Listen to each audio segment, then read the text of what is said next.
For more on this, time to bring in Monica Crowley, online opinion editor for the Washington Times, Fox News contributor.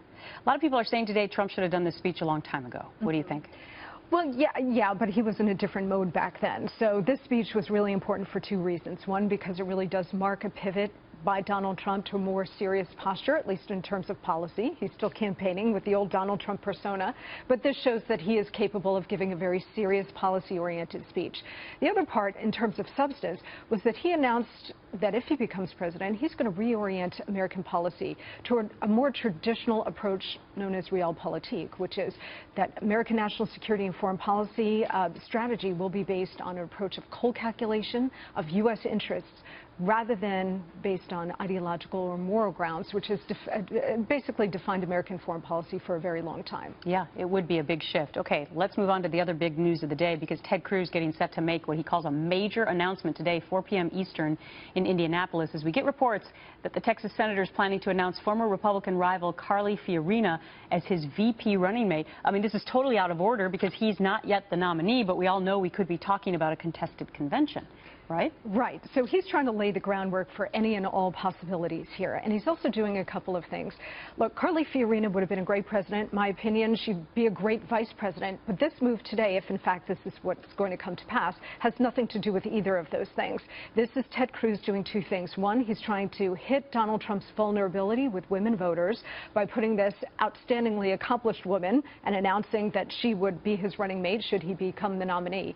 And also it's something of a Hail Mary pass, because he knows next Tuesday's primary in Indiana is critical to the survivability of his campaign, right, and the possibility that he could be the candidate. So as we've been trying to figure out how a whole contested convention would work and the whole delegate system, the other really interesting point is VP.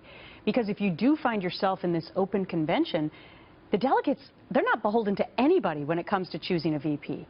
So they could choose, if it's open, they could choose Carly Fiorina, they could choose Nikki Haley. That's right. They could choose, you know, I don't know, right, somebody who's not even there. If it goes beyond a first ballot, you're right. Then it becomes a free-for-all, and then some of the delegates would be free to split their ticket and say, well, we choose Donald Trump and Carly Fiorina, which would probably come as news to the two of them, right? Because then you would have unexpected bedfellows and different arrangements that might not be palatable to the person at the top of the ticket. The interesting thing is, because we've been doing so much research here, I believe VP is actually open on the first ballot, too. I mean, just to complicate it more. Just to make it more crazy. Yeah. I mean, so it is fascinating. Naming Carly Fiorina today, she could ultimately end up with somebody else.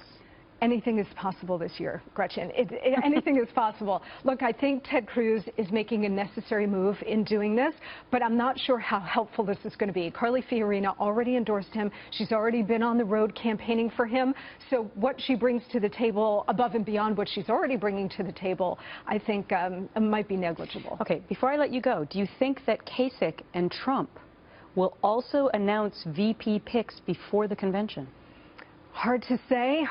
Probably not John Kasich. Donald Trump is so unpredictable that he might. On the other hand, one of his big themes, including in this speech today on foreign policy, is the country needs to stay unpredictable. So my gut instinct tells me that he will probably wait until the convention to unveil his choice, right, or shortly before. And what he means by that with regard to foreign policy, as I know you know, is that he does not agree with what President Obama has done for the last 8 years in telegraphing and showing the rest of the world what he plans to do. And it's actually a substantive theory in international relations called the rationality of irrationality. So you want to keep your adversaries off balance. All right. That's certainly, that word we could use for a bunch of stuff going on right now. Indeed. All right, Monica, thank you. You bet.